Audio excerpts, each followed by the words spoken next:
Welcome to Table Talk here at the Philadelphia Sports Table Podcast Show, the longest-running weekly Philly sports podcast show in the world. 12 years strong.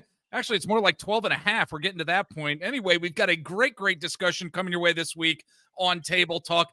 We haven't talked about the Philadelphia 76ers too much here at the PST Podcast Show, and we got to get into it because this season is almost here. It's almost upon us. Eric and I were talking about what we've seen with these preseason games a bit and with this team, and specifically the Grimes extension on this past podcast. You can go back in the feed and check out that. But we're going to just focus on this team and what to expect this coming season with our buddy from LibertyBallers.com. We love our SB Nation sites. You know that out there. We've got Harrison Grimm. My friend, how are you doing? And thanks for joining us. Yeah, for sure. It's great to hear from you. Always happy to hop on and chop up the Sixers. As you and I both know, there's always something to talk about with this team. Absolutely. Yeah, so I really appreciate the invite. I'm ready to get into preseason vibes. Absolutely. Let's get into what the vibes here are going to be, not only with the fan base here, but with the team. The season's going to be here before we know it for sure. But there's this, and I hate to say it like this because there are things that I'm excited for in terms of this upcoming season, but there's this kind of murky cloud that's hanging over this team here, Harrison. And you look at the power rankings, the Sixers power rankings and league power rankings, and you're like, oh boy, not great. You look at the roster and who the starting five are going to be right out of the gate, and you're kind of like, okay, maybe not the most optimal. You look at Joel Embiid, Paul George, their health, and you know, some within the fan base have at this point kind of like thrown up their hands and said, the season's going to stink. And again, there's certain things I'm looking forward to when it comes to this team, which we're going to be getting into. But I'm wondering, what are your thoughts in terms of the vibes, the mood of the fan base, and also, you know, perhaps like the team as we really start looking at what this season may actually be here. Let's talk about these vibes. What are your thoughts here? Yeah, I think just from the stuff that I see online firsthand from the fans, I think that's the first perspective I'll touch on here. But I think people, to a certain extent, are sick of this team. It's kind of like the same old Sixers. It's gotten to that point. Well, Right. it's arguably even worse because the same old Sixers with second round exits. Now they're a play-in team, annual play-in team. So we're going down the slide here. But I think fans have a reason to be skeptical about this team at this point. I mean, there's no denying it. Constant flameouts or just seasons where stuff goes off the rails, or both, Yeah. really. And I totally understand that from a fan perspective. There's certainly some silver linings, I think, that you're going to start to see take shape this season. So I do think people should tune into this team from time to time. I think they're really going to start laying down a foundational block, if you will, with a few of these players that we're going to get into later. And that's But important. That's important, though, in terms of the vibes, I think. I really do. When they start laying that foundation that you're talking about, Harrison, with the future, I mean, seeing that manifest itself, that's an important aspect, not only of this game, but what this team's going to be down the road. Yeah, for sure. And like I said, we'll get into that more. There's some questions geared towards some of those Yes. foundational blocks. Right. But I think what's more interesting is the vibes around the team, and it Yeah. seems like all the vibes around the Sixers are surprisingly good. And like I said, I understand the reason to be skeptical when it comes to this team, especially at this point. But everything that they're saying is the right thing. We're just taking it day by day. And with a team with so much uncertainty with their franchise player, so much uncertainty with Paul George, that's really all you can do. Yeah. So I think that was a big takeaway from Media Day, is it was quite different than last year. Obviously, there's all this uncertainty hanging. But the mood on Media Day was certainly a lot different, particularly with Joel Embiid. And Joel, in particular, gave some really strong comments talking about getting his mental in the right place, just doing the things that he can do outside of the physical stuff with his knee. Yeah. And really, that's all Joel can do. That's all this team can do. And I think Maxey in particular has really tried to instill a culture, and is still trying to instill a culture with this team moving forward that, hey, we might not know who's going to be on the floor any given night, but the Sixers are going to play their asses off. And I Yeah. think that's really the mentality that they need at this point, with all the uncertainty just looming. I think it was it might have been you, one of the writers over at Liberty Ballers. The actual title of the article was Joel Embiid with that a Zen like attitude and atmosphere surrounding him at the media Mhm. recently. And to get into Joel, my co-host and I, Eric, we were talking last week, talking about what type of player, we might see from him this season. Like, what type of play might we see from him if and when he's able to get on the court and into any sort of basketball shape here? You know, is he a guy that's going to be able to put up maybe 22, 24 points per game? And is that optimal at this point in his career, given his physical health and physical challenges? So I guess the question is, based on what we heard from Joel Embiid last week, where he is in his career from a health perspective, but also from a mental health perspective. Again, he had that Zen-like attitude, last week when he was available for the media. Like, what should the expectations be for him? Like, what type of Joel Embiid should we see this year? Yeah, I mean, that's a great question, and that's the question that everyone's asking themselves, like, Yeah, how much Joel are we gonna see this yeah, year, if we're gonna see Joel at all? I think if he is on the court, I think you'll see form pretty reminiscent to what we've seen before. Obviously, I think the last image that people have with Joel is that season where there was the James Harden holdout and he was dropping just like 40 on 30 minutes per game. He dropped yeah, 70 on Wemby. And it's just like to expect that at this point, I think you're setting yourself up for failure. right. Kind of what you floated with the points per game, 22, 24. I think that's the realm you're talking about, maybe even a little bit more than that. Okay. I do think his role is going to be something that's interesting to watch. Over the summer, Daryl Morey kind of got asked, like, hey, if Joel gets on the floor with the Sixers getting all this young new talent that's going to need the ball in their hands, could we see a role shift? And Daryl kind of pushed back on that a little bit. He was like, Joel is such a competitive player. He's an MVP caliber player that if Joel's on the floor, he's going to look like Joel. And actually on media day, again, Joel talked a lot about just being in the dunker spot and playing within the offense, which I thought was really interesting, which kind of contradicts Daryl's comments earlier in this summer. So obviously he's not going to be an off ball, just floating in the dunker spot constantly. Yeah. But I do think that's an interesting, noteworthy quote where the Sixers could potentially start to switch up their offense, and there is a gain for Joel in that he doesn't have to be the guy putting up 30 a game every night, just constantly getting the ball every possession after possession. Right. We've seen a growing playmaking skill in the past few years that he could potentially lean into more, which could, in theory, ease his load and allow him to appear in more games. So it's tough to really gauge what kind of role he's going to have with this team. But if and all signs so far point towards the right direction. Obviously, it's the Sixers, so you never really know. Right. But if he is on the court, I do think you'll see Joel that we've seen in past years. I think you'll see more of the Olympic version of him, in the sense where it's a lot of just spot up shooting, not really much post game per se. Yeah. But maybe he leans into crashing the boards more. I know Joel has kind of been an iffy, by basic numbers, he's a good rebounder, but eye test, he's kind of an iffy rebounder. Yeah. So maybe he can lean into that more. Maybe he can lean into his playmaking ability more. It really remains to be seen, and there's comments that contradict both sides on that. So Right. it'll be interesting to see play out.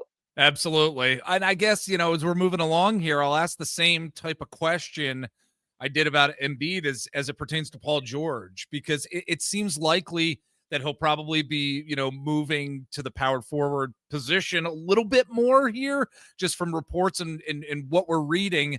One would have to believe that his numbers are probably going to go up as a result of that. What do you think we should be expecting from Paul George this season, given where he is at right now in his career? Yeah, I think Paul George actually had some of the more interesting comments when they made him available for media day, particularly what you're referencing with him playing power forward. That's something historically he's really pushed back on Yeah. in his career, and obviously in 2025, it's a little bit different than 2015 or even 2017, in the sense that you're seeing a lot of smaller fours, really essentially just bigger small forwards playing the four. It, we'll see what the trend is with the dual bigs that may or may not be making a return. More teams are starting to lean into that, but for Yep. the most part, you're seeing guys that are kind of like Jason Tatum, in the sense that it's a lot more ball handling, a lot more shot creation, less like pound the paint, rebounding. So from a usage standpoint, or a production standpoint rather, I think you'll see a lot better than what we saw Okay. last season with Paul George. And the reason that I say that isn't me doubling down on Paul George or even necessarily having faith in Paul George. Yeah. But we did see what he could do last year when he was hampered. And Hmm. let's face it, this guy was never really healthy last year, and he still put up No. respectable numbers. Yeah. It's not Paul George numbers, not the numbers you or I were expecting. But he still showcased some stuff. He showcased that he's a gravity shooter. Defenses are not going to leave him alone. You can play him on or off the ball. And the Sixers really put the ball in his hands more, especially kind of down the stretch before the wheels completely fell off. And him and Maxey were kind of developing a chemistry where he'd bring up the ball. He set up Maxey at the top of the key. So he can offer things like that, which the Sixers haven't really had much in the Joel Embiid era. Obviously, you have Ben Simmons, but he's not a shot creator. He's not someone Right. defenses were respecting on the perimeter. The closest thing to that would be Right. Jimmy Butler, and that was only a half season arrangement. So Yep. I think from a playmaking standpoint, Paul George can really be beneficial to this team, and especially to Tyrese Maxey. He's someone that, from a statistical standpoint, he's better off the ball. His numbers, his efficiency all go up when he goes off the ball. And that's something I think you'll also see with VJ Edgecombe, Jared McCain. There's guys that can bring the ball up the floor, help set up the offense, and just take the load off Tyrese Maxey. So I feel like that's an area in particular where Paul George can really shine. Um, Now, him playing the power forward, it gets a little bit iffy again. It all comes back to rebounding, and It he's a does. good rebounder for a Mhm. small forward. He's Yep. obviously got good size, 6'8", 6'9". Um, I'm curious how that would look, especially if Joel Embiid is the center beside him, because you're asking Paul George to really kind of crash the boards a lot more, and he's an Right. older guy. You don't necessarily want the wear and tear. So I'd be curious to see how that works. But from an offensive standpoint, I think there's a lot of gain to playing him at the four. And just with the personnel, the Sixers are going to have to do that. One of these backup fours, Trendon Watford, the two-way guys, Jabari Walker, Dominic Barlow, maybe they become something. But as things stand right now, they're a question mark. So if one of those guys hits, it's a different conversation. Yeah. But as is, I'm really curious about what that would look like from Paul George. And coming into this season, going back to the question at hand, in terms of expectations, it seems like Paul George will be ready towards the beginning of the season. I'm not saying he'll be ready day one, but it really seemed like a lot of the comments around him were inferring that he's not going to miss much time, if he misses time at all. Yeah. So that's a promising development. Obviously, the sooner the Sixers can get all these guys on the court, the more potential they have to make the playoffs and actually do something. Absolutely. So, And a lot of yeah. questions, like you said, a lot of, and that is what for me is going to be making this upcoming season so very interesting to watch. And I don't think it's as murky necessarily as people may think out there. And yes, it may be pie in the sky thinking, but I'm the optimist on this podcast. You should talk to my buddies Eric and Len. They'll set you straight with the pessimism. So that being said, Harrison, we're going to take a quick break. But first, let everybody know where they can find you on the interwebs if they want to connect with you. Yeah, for sure. You can find me on Twitter right here, this handle right Right here, there. Harrison Yes. underscore Grimm with two M's. You can also Yep. find me on Blue Sky, the same name. And yeah, that's where you'll find most of my work, and also at Liberty Ballers, where we're constantly publishing great content. It's great content over there. And if you've been listening to us on audio, we're over on YouTube now. And if you're there on YouTube, like and subscribe to us and hit that bell to be notified when we post new videos every single week here at the PST Podcast Show. We are also on various social media sites as well. We are on the Twitter/X, Instagram. I'm over on TikTok at Mr. Jeff Warren. You can like our Facebook page. We're on Threads. Eric and I are over on Blue Sky. You can check us out there as well. We are going to take a quick break, and when we get back, we've got more Sixers talk coming your way. All right, we're back with our good friend Harrison Grimm, great contributor over at SB Nation's LibertyBallers.com, at Harrison_Grimm, as he told us right before the break. Let's dive into some things we're really going to be looking forward to with this Sixers season. And there's two guys in particular I cannot wait to see on the court. First is VJ Edgecombe. He is a guy I cannot wait to see what he's just going to do. He's kind of like this breath of fresh air, Harrison. I can't wait for him, once the regular season starts and once Jared McCain is healthy and he's able to get on the court. These two are going to be fun to watch, in my opinion, this season. What are your thoughts on both players and what we should be looking for this year from a developmental standpoint when it comes to these guys? Yeah, so I've been deep in the VJ Edgecombe world for the past few months, ever Nice. since it really seemed like the points were Yep. pointing towards him being the third overall pick, which was pretty early on in the process, to be frank with you. But I'll start off with him. VJ, I like what you said about him being a breath of fresh air, because all the conversation this summer was centered around this guard talk. They have so many guards. How is it going to work? Who are they going to pay? That type of thing. And I think a lot of people maybe not necessarily miss, but what gets lost in that conversation is just how different of a guard than he is from what they have. And we've had a little bit of Jared McCain. We've had a lot of Tyrese Maxey, who are smaller scoring guards. Yep. Obviously great scorers, pretty good playmakers. Leave something to be desired on the defensive end. And VJ Edgecombe is just such a different type of guard. And you're starting to see that in the preseason. You got someone with a real 6'5", like chiseled frame for a 20-year-old, a chiseled frame who just is willing to crash the boards, willing to play above the rim on both ends, really. Yeah. There's a lot of talk, obviously, with his athleticism, with his dunks, what he can do. But even on the defensive end, this is someone who averaged nearly a block per game at Baylor. This is a really good defensive-minded guard, and that's where I think you're really going to see him shine this year. There's obviously stuff to work on, but he's so good on the defensive end. I'm really excited to see what he can do there. I think the Sixers are going to put the ball in his hand a decent amount, especially with Quentin Grimes getting there late. Jared McCain obviously might miss some time to start the year.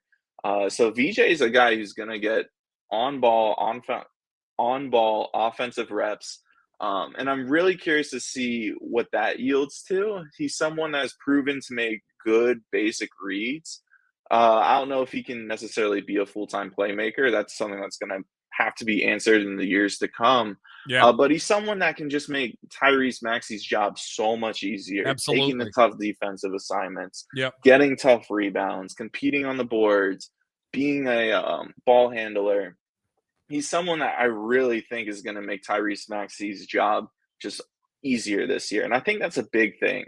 Not just for this team's success, but for Tyrese's individual success. Yeah. So I have really high hopes for VJ. I think, we got 2 preseason basketball games worth of sample size at the NBA level, so take it with a grain of salt. But I've seen enough in this preseason to affirm that he's going to be a guy in the NBA. It's really just a question of how good the defensive instincts are there, the athleticism's there.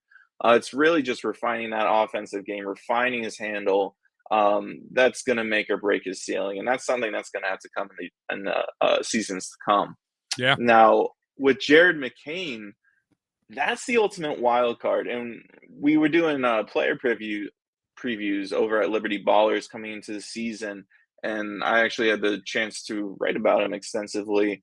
And I really determined that outside of Joel Embiid and Paul George, he's really the biggest swing variable for this Sixers team, and in the backcourt especially. Yeah. We saw with 20 games where last year where he was undisputedly the best rookie of his class. He looked like the best player on the court at times with Joel Embiid, Paul George, Tyrese Maxey. He just completely blew everybody away, blew away my expectations. And it'll be interesting to see how real that was. I think he's proven he's a really gifted offensive player.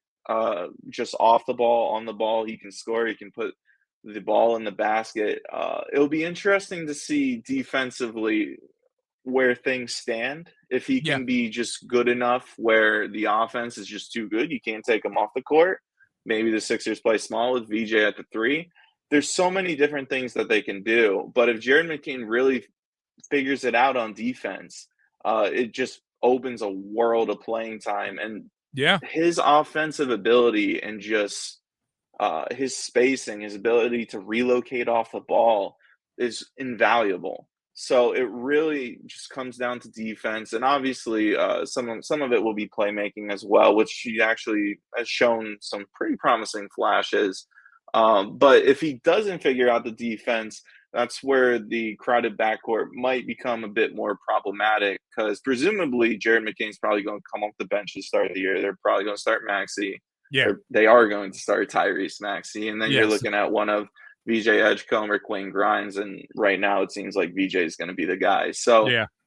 McCain's defense and just seeing how real last year was, that's going to be the big swing variables for Jared McCain. And if he's just too good to keep off the floor, the Sixers have a really good problem on their hands. Absolutely. I was hoping that's where you would go with it. Have a good problem. We need a good problem within Sixers Right? Nation for Yeah. sure. We do. Because look, and look, this leads me to the next topic too. And I know this is a very general question, Harrison, but I'm wondering how we will see this team grow this upcoming season here, whether it's with younger guys like VJ Edgecombe and McCain, along with Tyrese Maxey, how it all works out. Like you said, could we have a good problem to deal with? Or is it going to be a balance between veterans like Embiid and Paul George providing that growth, that mentoring to the young players? Maybe it's a combination of all of it here. How do you think this team really grows this season as they're trying to lay that foundation that you were initially talking about? Yeah, I think again it's dominated by the backcourt discussion. How is this going to shake out? Are they just going to continue going forward? Tyrese Maxey being the guy, and I expect that. Yeah. But who knows? We've seen crazier things in the NBA. The VJ Quinton thing, I guess his agent's pretty concerned about that. I'm not really, but apparently he is. So Yeah. how does that shake out? And we just got done talking about McCain and Maxey, but that's really going to be interesting to see how that shakes out. When you go down the roster and you get into the front court, which it's more veteran heavy, you got Paul George, you got Joel Embiid. I'm actually not that concerned about that, assuming they can actually get on the court. That's Yeah. the big Yeah. thing with them. But if they can get on the court, I actually think from an on the court production standpoint, they can be really valuable connectors for these young guards.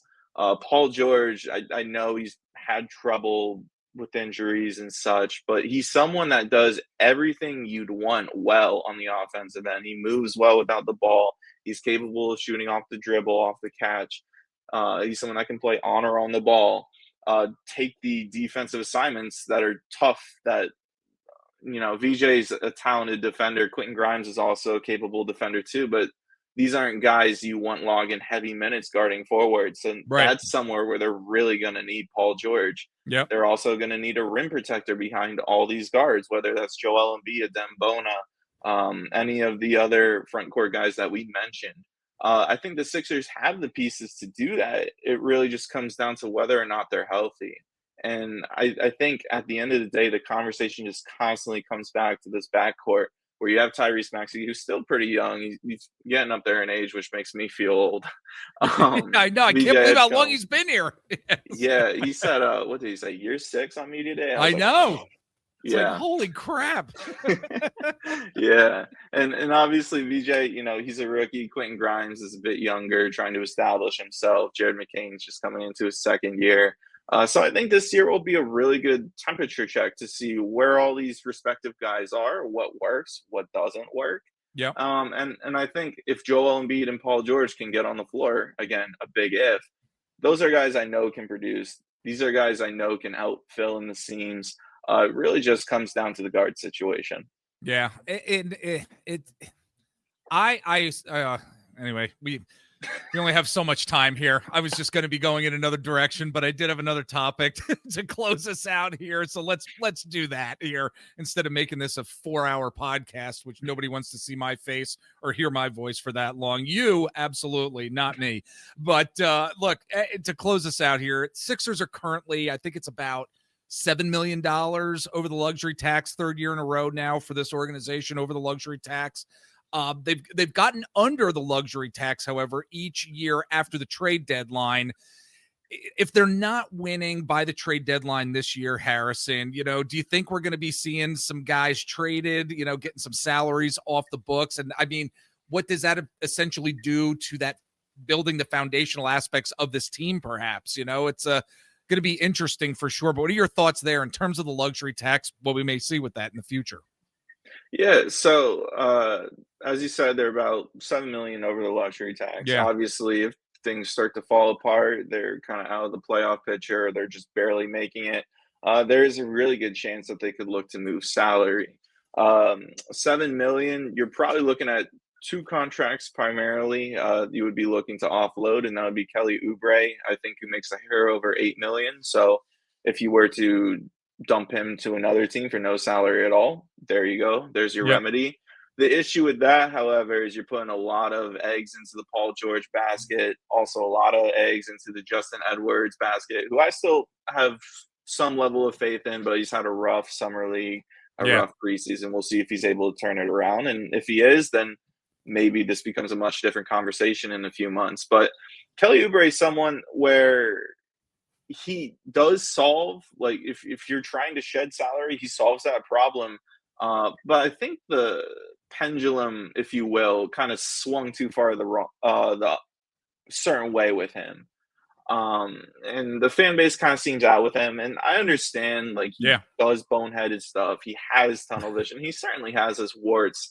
And I forget who said this, but when you have Kelly Oubre kind of filling in the gaps with talent around him, that's really where he shines. And you kind of see more of it even this postseason with just Tyrese Maxey, with VJ Edgecombe, with guys who can actually play.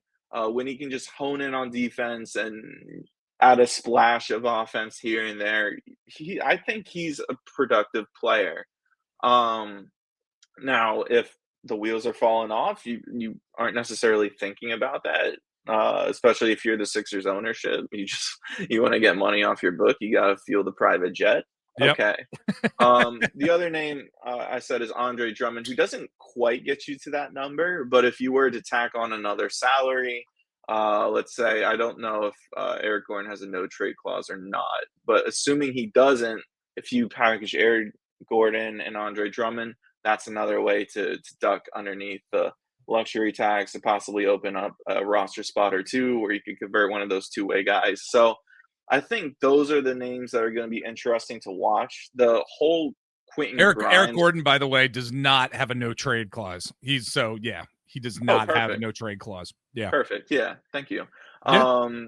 So those are the names that I would primarily watch. The Quentin Grimes thing really kind of throws a wrench into everything because he does have a no trade clause. Yeah. So he's not going anywhere without him or his agent signing off. And that could potentially be pretty difficult for the Sixers if they're looking to let off a guard. I think at this point it would probably be him. We'll see how that situation shakes out. But those Drummond and Kelly Oubre, those are the two major salaries they have to work with. So whether or not they move both of them to shed salary, maybe pick up a contributor, or just trade away Oubre to get beneath the luxury tax, there's a few different things they can do, but a lot of these mock trades are going to come down to those two guys. Yeah, that's going to be interesting. And folks, the season is right around the corner. We're going to be talking more Philadelphia 76ers here at the Philadelphia Sports Table Podcast Show with our friends from Liberty Ballers and some other great guests that we're going to be bringing on as well in the future. Folks, he's Harrison Grimm.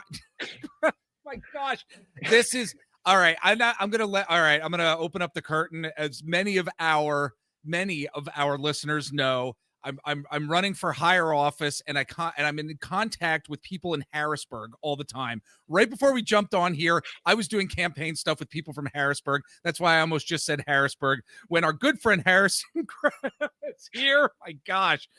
You could just slap me in the face when we actually meet each other. How about that, Harrison? Why don't we do that? Okay, you could just slap me in the face because I am out of my I could mind never at do this that point. to an elected official. I could never do Yeah, that. right. Oh, that's true. Well, anyway, you can do it with me. There's a first time for everything.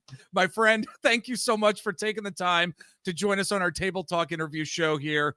Let's go Sixers, and come back and join us down the road. I'd love to have you back on the show, my friend. Sounds good. Thanks for having me on.